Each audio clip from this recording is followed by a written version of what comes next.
Hello, everyone. Welcome to the Shadow Grid. I'm Lily, your AI host, and our story today is one about power. About a marketplace that began as a small Russian experiment and grew into the largest Darknet empire in history. A platform that perfected the drug trade, laundered billions in cryptocurrency, and enabled ransomware gangs across the globe. This is the story of Hydra. How it rose, how it ruled, and how it finally fell. The story begins in 2015. Hydra Market emerged quietly on the Tor network, targeting Russian-speaking users and catering almost exclusively to Eastern Europe. It was born in the shadow of earlier darknet markets like Silk Road and Alphabay. But unlike its Western predecessors, Hydra had no interest in serving the world. Its audience was local. Its ambitions were regional. Hydra's first year was modest. About $9.4 million in revenue flowed through the platform. In the context of darknet economies, this was small. But the foundations were deliberate. Vendors were required to meet strict criteria before they could withdraw funds. Buyers used Bitcoin, but conversions into rubles were baked into the system. From the start, Hydra wasn't just about drugs. It was about financial engineering, about creating a system tailored to Russia's geography, its criminal underworld, and its economic environment.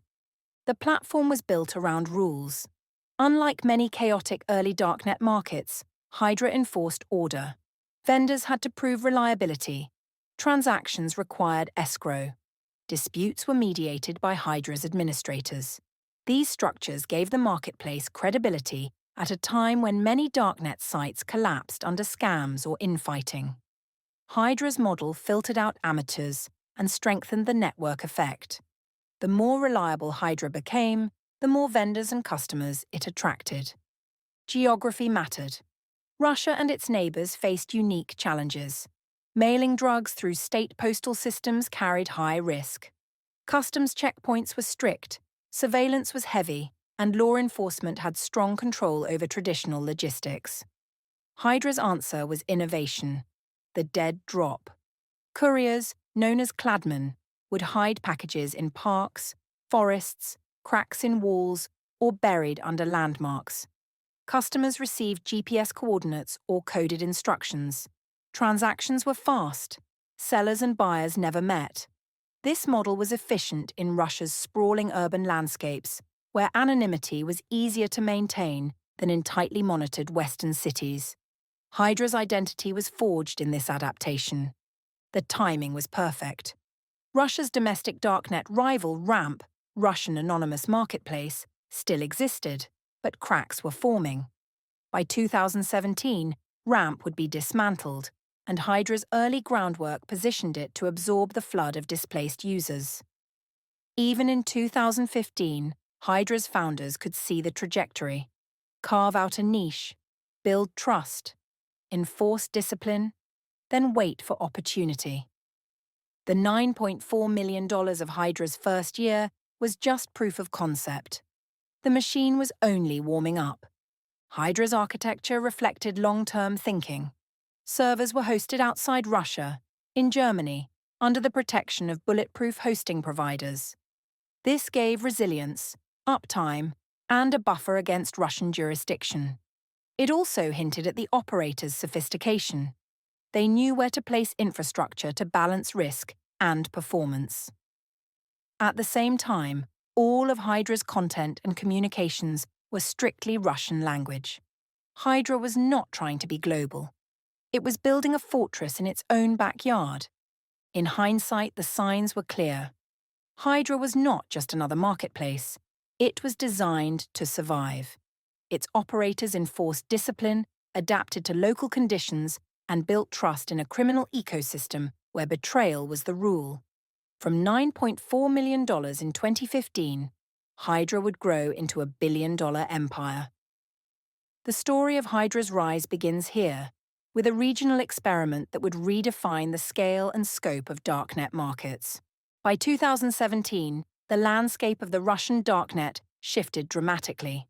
Ramp, the Russian anonymous marketplace, had been the country's leading hub for narcotics sales since 2012. It built a loyal base, offering a semi-trusted forum where buyers and sellers met in relative safety. But that year, Russian authorities abruptly shut it down. The reasons remain opaque. Some accounts suggest corruption disputes, others hint at political theatre, and still others point to selective enforcement against groups that lost their protection. Whatever the cause, Ramp's fall created a sudden power vacuum in the Russian Darknet economy. Hydra, launched just 2 years earlier, was perfectly positioned to exploit the chaos. While Ramp floundered under state pressure, Hydra had been quietly refining its infrastructure. It offered better escrow, stricter vendor rules, and the innovative dead drop delivery system. When Ramp disappeared, thousands of vendors and customers were forced to migrate. Many chose Hydra. It was functional, reliable, and already earning a reputation as the safe bet for those who wanted to keep trading. By late 2017 and into 2018, Hydra absorbed the displaced ecosystem. Its user base surged. Within a year, it overtook every domestic rival and became the de facto darknet monopoly in Russia and much of Eastern Europe. Where Western darknet markets often fractured and competed, Hydra consolidated. The vacuum of power didn't just elevate it gave it dominance. By 2018, no other Russian-language platform could rival its size, reach, or technological sophistication. Law enforcement pressure was almost non-existent. Russian officials tolerated Hydra's existence, provided its activities stayed within certain boundaries. Analysts observed a pattern. Cybercrime and laundering operations in Russia were often ignored if they didn't target Russian banks or institutions. Drug crimes were technically illegal, but selective enforcement meant that Hydra could operate in plain sight for years without disruption. Vendors openly posted listings for synthetic stimulants, opioids, cannabis, and more. Buyers logged in without fear of sudden shutdown. The absence of pressure gave Hydra room to grow unchecked. This permissive environment contrasted sharply with the West. Silk Road had been dismantled in 2013. Alphabet and Hansa were taken down in 2017 through international operations led by the FBI and Europol. Western darknet markets lived under constant threat of infiltration and closure. Hydra's operators watched as their counterparts fell. But in Russia, Hydra thrived. Local corruption, combined with political disinterest in suppressing cybercrime, created the conditions for uninterrupted expansion. Hydra's leaders understood the significance of this vacuum. They were not merely inheriting users from Ramp, they were seizing an opportunity to build an empire. Every abandoned vendor account was a potential new recruit. Every displaced customer was a chance to cement loyalty. By 2018, Hydra had become the dominant Russian darknet marketplace, not because it was inevitable, but because it was positioned to fill a void no one else could occupy. The collapse of Ramp gave Hydra its opening. The absence of enforcement gave it freedom. And the combination of innovative logistics, strict internal rules, and financial laundering services gave it staying power. By the close of 2018, Hydra was not just another darknet site. It was the darknet site for Russia and beyond, dominant, unchallenged, and growing fast. By 2019, Hydra was no longer just a Russian drug bazaar. It had become a machine. The site boasted more than 2.5 million registered accounts, an extraordinary surge from the modest base of a few 100,000 just 2 years prior. Vendors multiplied. Dead drop couriers worked daily to plant stashes in parks, forests, and stairwells across Russia's vast geography. Buyers grew accustomed to Hydra's precision and reliability. It wasn't merely a darknet service anymore, it was a cultural fixture in the Russian-speaking underworld. But Hydra's operators wanted more. In December 2019, they announced a bold and unprecedented step, an initial coin offering, or ICO. They called the project Eternos. The ambition was staggering. Eternos was pitched as the world's first global darknet expansion, a mega platform that would include a worldwide marketplace, an encrypted messenger, a cryptocurrency exchange, and even an anonymous browser to rival Tor. The pitch itself read like a manifesto. Hydra's team claimed they had perfected darknet resilience. They mocked Western markets for relying on postal systems and centralized hosting. They promised investors a revolution, a global Hydra, built on their proven model of dead drops and untraceable payments. The ICO sought to raise $146 million. The money, they claimed, would fund infrastructure development and rapid global rollout. For analysts, the plan raised alarms. ICOs were a legitimate funding mechanism in the broader crypto world at the time. Ethereum itself had been born from an ICO. But Hydra's version was different. It was illegal crowdfunding. Buyers weren't promised equity or regulated returns. They were investing directly in a criminal enterprise. Critics immediately suspected it could be an exit scam, a way for Hydra's operators to pocket millions and vanish. Others believed it signaled genuine ambition, an attempt to evolve from a regional monopoly into a global criminal conglomerate. Either way, Eternos revealed Hydra's confidence. The timing of the ICO coincided with Hydra's peak growth trajectory.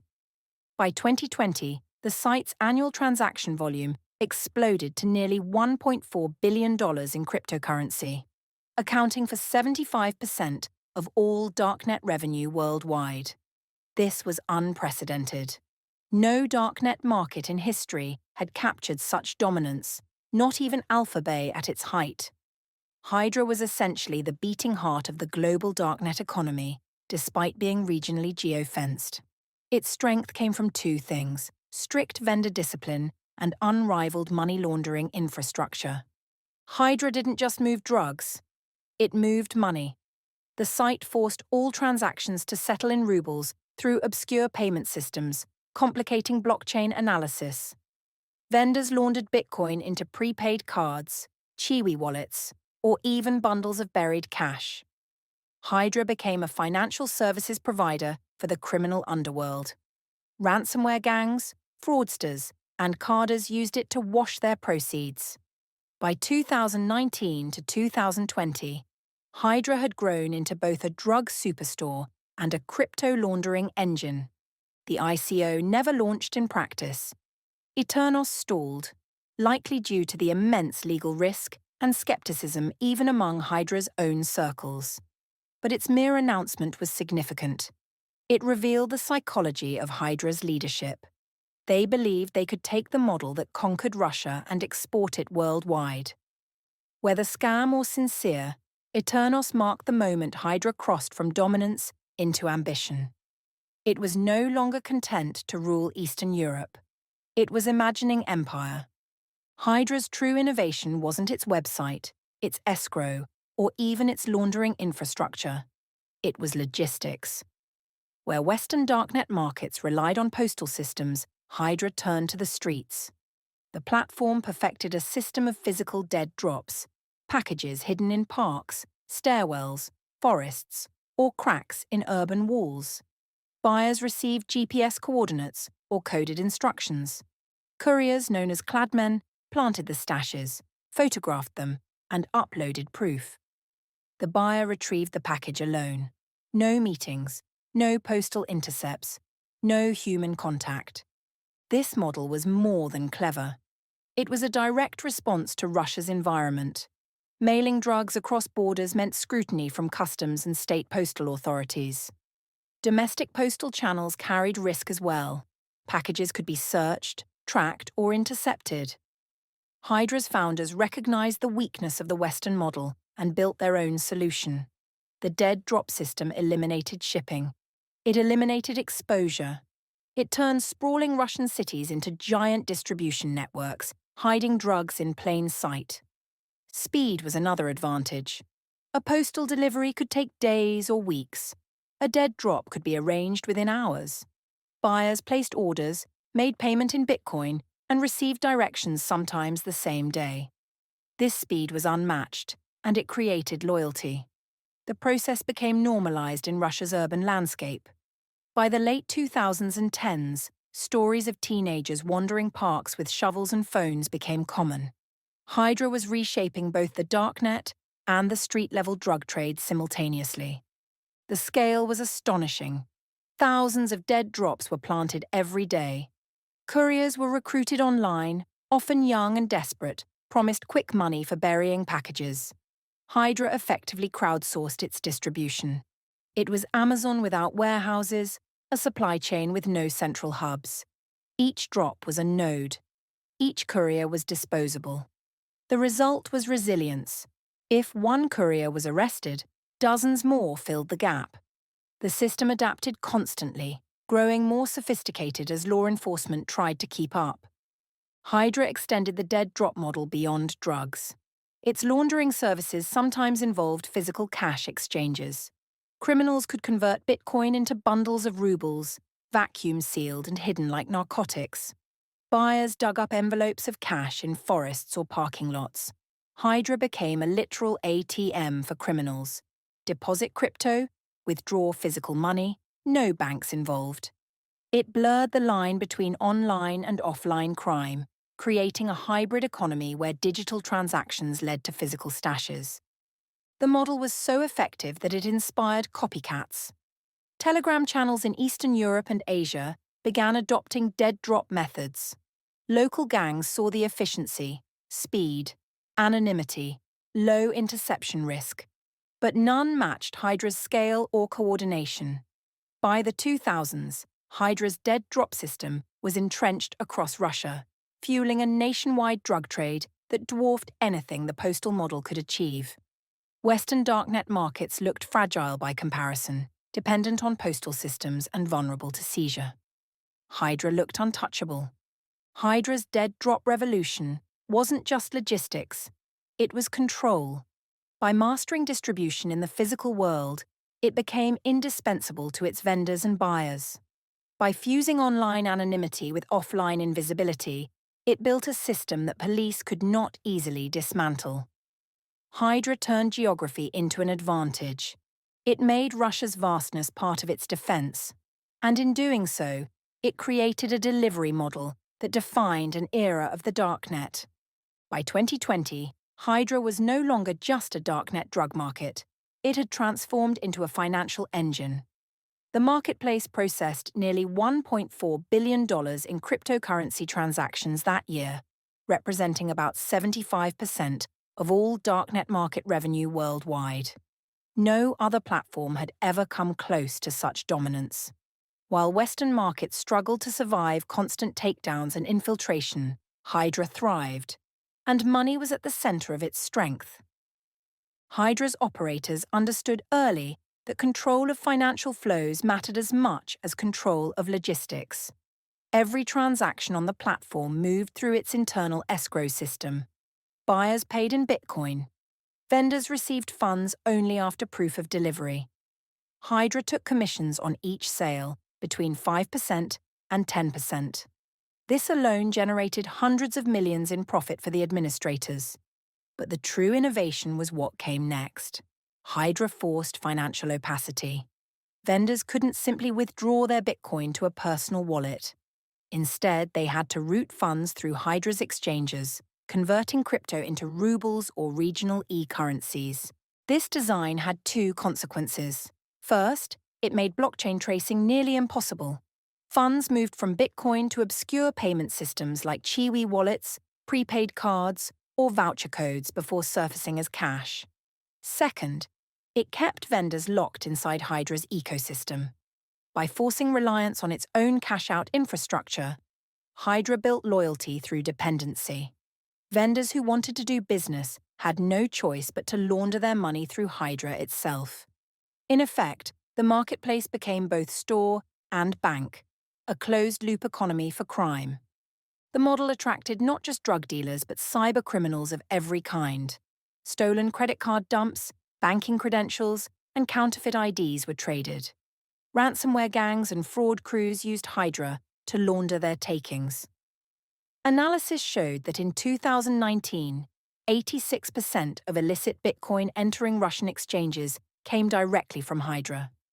By 2021, over $200 million in stolen cryptocurrency from hacks flowed into Hydra addresses, alongside smaller but significant sums from ransomware operators and Darknet vendors abroad.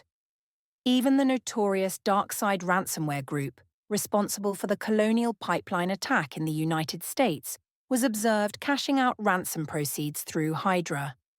Hydra also enabled physical laundering. Criminals could convert Bitcoin into bundles of rubles, hidden in the same dead drop caches used for drugs. Couriers buried envelopes of cash across Russian cities, ready for pickup by clients. This made Hydra a literal cash-out ATM for the underworld. Crypto in, rubles out, with no banks, no KYC checks, no paper trail. For many cybercriminals, Hydra wasn't just convenient, it was indispensable. The site's scale made it the centerpiece of Eastern Europe's underground economy. Chainalysis described Hydra as a crypto crime ATM. Western analysts called it the most sophisticated laundering operation of its time. Hydra's dominance wasn't just about drugs anymore, it was about money flows and the ability to transform digital proceeds into usable wealth. The platform became a bridge between online crime and real-world economies, and in doing so, it entrenched itself deeper than any darknet market before it. By the start of the 2020s, Hydra's financial empire was undeniable. It had become the central laundering hub for the Russian-speaking cybercriminal world. Drug cartels, ransomware gangs, fraudsters, and small-time dealers all relied on its services. Hydra controlled not only what was sold, but how money moved, and that control made it both powerful and untouchable. By 2021, Hydra had reached the height of its power. In the global darknet economy, no rival even came close. Analysts estimated that Hydra was responsible for 80% of all darknet-related cryptocurrency transactions worldwide. Since its launch in 2015, it had received roughly $5.2 billion in cryptocurrency, dwarfing the combined totals of Western markets like Alphabay, Dream, and Wall Street Market. What began as a regional marketplace was now the gravitational center of darknet commerce. Hydra's strength lay in its combination of strict internal controls and unmatched financial infrastructure. Vendor accounts were tightly regulated. To gain full withdrawal privileges, sellers had to complete at least 50 successful transactions and maintain a wallet balance of $10,000. These requirements served two purposes. They built trust among buyers, and they filtered out amateurs or scammers. The effect was a marketplace dominated by serious long-term vendors. Reputation mattered, and the rules guaranteed that Hydra was stocked with professionals. In a criminal ecosystem where fraud was rampant, this level of order created loyalty. At the same time, Hydra's laundering services evolved into a sophisticated financial machine. Transactions were anonymized through mixers, converted into rubles, and cashed out through dead drops or obscure payment systems. Blockchain analysts noted that a growing share of illicit Bitcoin, hundreds of millions of dollars annually, flowed through Hydra, not even to purchase goods, but solely to be laundered. For cybercriminals, Hydra was no longer just a market. It was infrastructure. Ransomware crews, carding groups, and fraudsters all relied on it to move money. The scale of Hydra's operations became staggering. The platform claimed 17 million registered customers and 19,000 vendors by 2021. Even if many accounts were duplicates or inactive, the numbers revealed Hydra's reach: hundreds of thousands of active users, thousands of daily transactions, and a logistics network spanning Russia and neighboring countries. In Moscow, St. Petersburg, and beyond, couriers buried packages of narcotics or cash every day. Hydra had industrialized the dead drop system. No Western market had ever operated at this level of precision or volume. Despite its visibility, Hydra faced little resistance at home. Russian authorities appeared largely uninterested in dismantling it. Some analysts speculated that corruption played a role, that Hydra's operators paid bribes to ensure protection.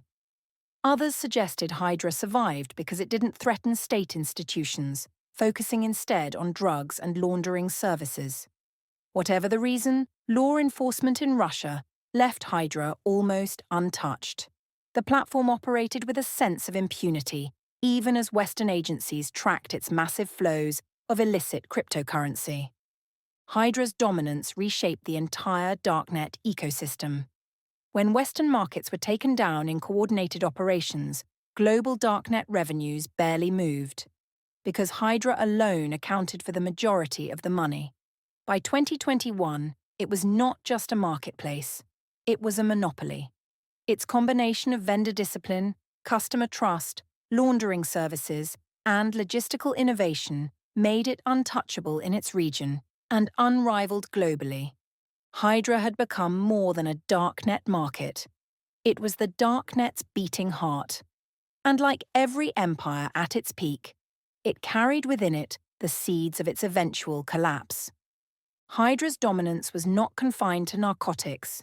By 2020 and 2021, it had become the central financial hub for the wider cybercriminal ecosystem. Its laundering services drew in ransomware operators, carders, and fraud syndicates across Eastern Europe. Analysts uncovered a staggering reality. In 2019, 86% of all illicit Bitcoin reaching Russian exchanges came directly from Hydra. No other darknet service in history had wielded such influence over the movement of dirty money. Ransomware gangs in particular relied on Hydra.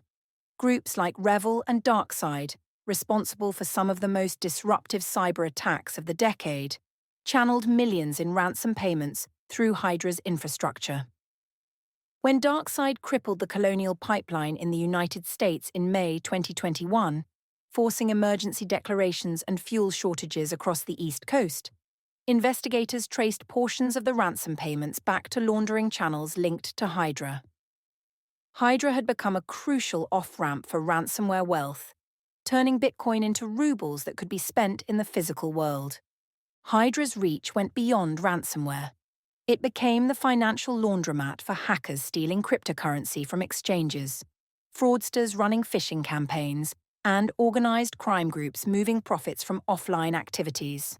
By 2021, blockchain analysts observed that over $200 million in stolen cryptocurrency had been funneled through Hydra-linked wallets.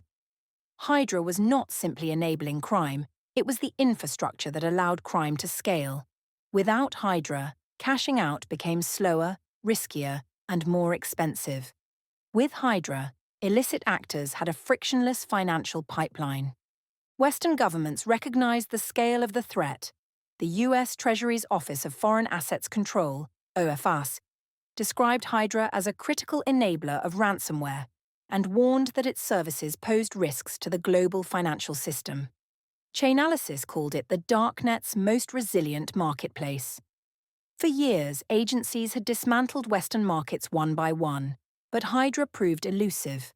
Its servers sat in Germany, but its users and administrators operated in Russia, effectively shielded from extradition. The site functioned with impunity, even as billions flowed through it. What made Hydra uniquely dangerous was its dual structure. It was at once a drug bazaar and a financial institution. Vendors sold narcotics through dead drops, while cybercriminals laundered digital fortunes through its cash-out services. These two roles reinforced each other. The massive drug trade provided liquidity, ensuring a constant flow of rubles and Bitcoin. That liquidity, in turn, powered the laundering infrastructure, making Hydra attractive to ransomware groups and hackers. The system was self-sustaining. Hydra's central role in laundering gave it geopolitical significance. It wasn't just a criminal marketplace anymore, it was part of the global cybercrime supply chain. Every ransom payment laundered through Hydra was money that helped ransomware groups continue attacking hospitals, pipelines, and corporations worldwide. Every Bitcoin cleaned on Hydra's exchange reinforced the platform's stranglehold on illicit finance. By 2021, Hydra had become more than a Russian Darknet giant.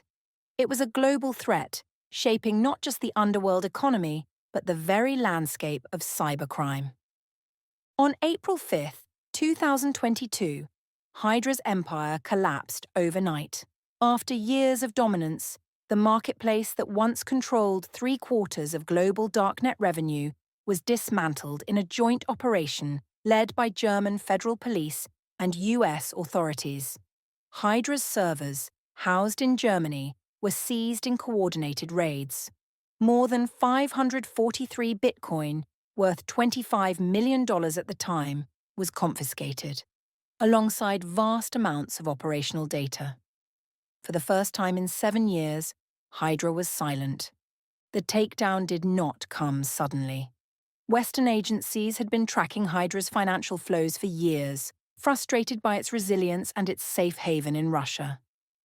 The decision to strike in 2022 was strategic. Hydra's servers, despite serving a Russian-speaking audience, were hosted on German infrastructure. This gave prosecutors a narrow but critical jurisdictional opening. German cyber units, working with the US Department of Justice, coordinated the raid with precision. When the warrants were executed, Hydra's backend went dark almost instantly. Millions of accounts were severed from their marketplace. The DOJ simultaneously unsealed indictments targeting Hydra's operators and associated cryptocurrency exchanges. American prosecutors accused Hydra of facilitating billions in drug trafficking, money laundering, and ransomware cash-outs. Treasury sanctions extended to the exchange Garantex, a Moscow-based crypto platform accused of handling Hydra's illicit flows. By hitting both the servers and the financial infrastructure, law enforcement sent a clear signal. Hydra's untouchability was an illusion. The collapse stunned Hydra's users. For years, the platform had cultivated a reputation for invincibility. Western markets fell routinely, but Hydra endured, buffered by its Russian roots. When the site disappeared, vendors and buyers panicked. Balances trapped in escrow were frozen. Thousands of transactions evaporated. Forum chatter erupted as displaced criminals scrambled to find alternatives. The very resilience that once defined Hydra, the escrow rules, the cash-out controls, the dependency it created, now amplified the chaos of its destruction. For investigators, the takedown was historic. Hydra was not just another Darknet site, it was the largest marketplace ever dismantled. The data seized promised unprecedented visibility into the Russian-speaking underworld. Millions of accounts, transaction histories, vendor reputations, all fell into the hands of police. Analysts described it as a gold mine for mapping organized crime and cybercriminal finance. Even as Hydra's front end disappeared, its back end became evidence. But questions remained. Hydra's operators were not arrested. Its leadership remained at large in Russia, beyond extradition. The seizure crippled the platform, but the human network survived. And within weeks, new markets began to appear: Kraken, Mega, Blacksprut, each hoping to inherit Hydra's throne. The fall of Hydra was a victory, but not an end. It proved that even the largest Darknet empire could be brought down. Yet, it also underscored the resilience of the ecosystem. When one head is cut, others emerge.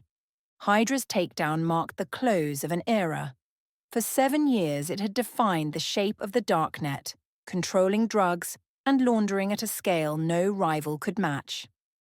On April 5, 2022, that reign ended, not with a gradual decline, but with a sudden silence. Hydra's takedown in April 2022 created a void unlike any the Darknet had seen. Overnight, the market that accounted for the majority of global Darknet revenue vanished. Vendors lost their storefronts, buyers lost their trusted supply chain, launderers lost their most reliable cash-out channel. For years, Hydra had been the backbone of the Russian-speaking cybercriminal world.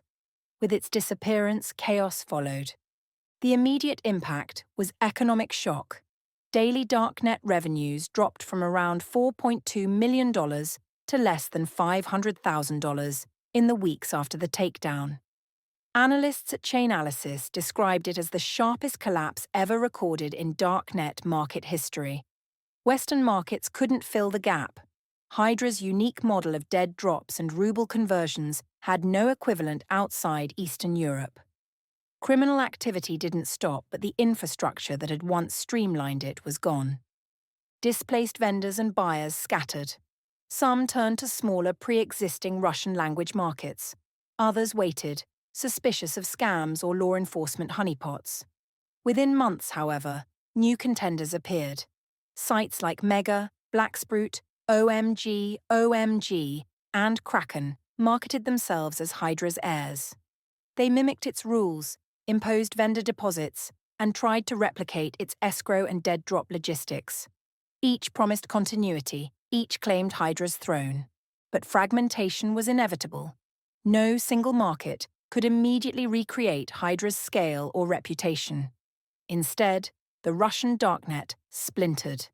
Mega specialized in drugs, Kraken pushed laundering services, and Blacksprut marketed itself as a Hydra 2.0. Users tested these new platforms cautiously, aware of scams, phishing clones, and exit schemes. Trust, once consolidated in Hydra, was now spread thin across multiple sites. By 2023, however, the vacuum began to close. Collectively, Hydra's successors generated over $1.5 billion in revenue, still below Hydra's peak, but proof that the market was recovering.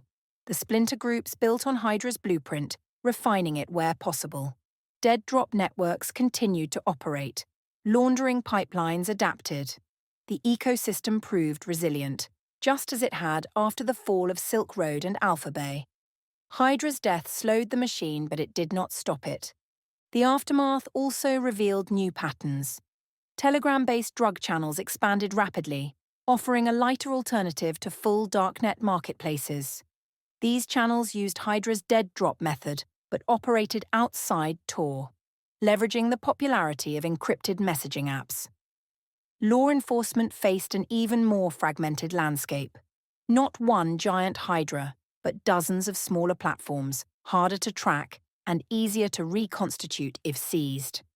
For Hydra's former users, the fall was both a setback and a lesson. Some lost fortunes trapped in escrow. Others found new homes in successor markets. The sense of invulnerability was gone. If Hydra could fall, anything could. Yet the market adapted, proving once again the resilience of illicit economies. Hydra's collapse marked the end of an era, but it did not end Darknet crime. It decentralized it. Instead of one empire, the Russian Darknet became a patchwork of competing fiefdoms. The Hydra brand was dead, but its methods, dead drops, escrow discipline, financial laundering remained the blueprint. The empire shattered, but the fragments lived on. The fall of Hydra in 2022 removed its servers, but not its leaders. For months, investigators combed through the seized data. Millions of accounts, transaction histories, vendor records. Behind the pseudonyms, administrators left digital traces. Slowly, identities began to emerge. In December 2024, Russian authorities announced the conviction of Stanislav Vladimirovich Moiseev, a 36-year-old man prosecutors named as Hydra's founder. Tried in a Moscow court, he was found guilty of organizing a criminal enterprise, laundering billions in cryptocurrency, and directing a sprawling narcotics operation. The sentence was severe: life in prison. Alongside him, 15 alleged accomplices were also convicted, receiving a range of prison terms for their roles as administrators, developers, and financial operatives. The trial was shrouded in secrecy. Proceedings were closed to the public, typical for high-profile cybercrime cases in Russia. Details emerged only through fragmented reporting and official statements. Prosecutors claimed Hydra's leadership earned hundreds of millions in personal profit. They described a criminal syndicate with a command structure, technical teams, and financial officers. Moiseev, they argued, was not just a coder or facilitator. He was the architect of Hydra's empire. The convictions were symbolic as much as punitive.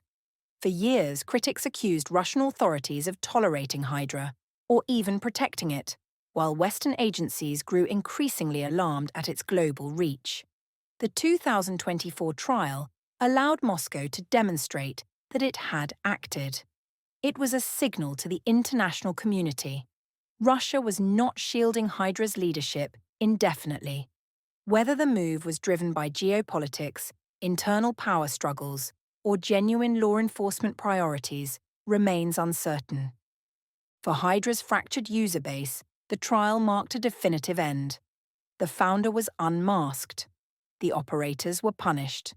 The Hydra brand, once synonymous with resilience and power, was now tainted by defeat. Successor markets still thrived, but they carried none of Hydra's invincibility. Every new platform risked infiltration, takedown, or betrayal. The shadow of Moiseyev's life sentence loomed over them all. Yet questions lingered.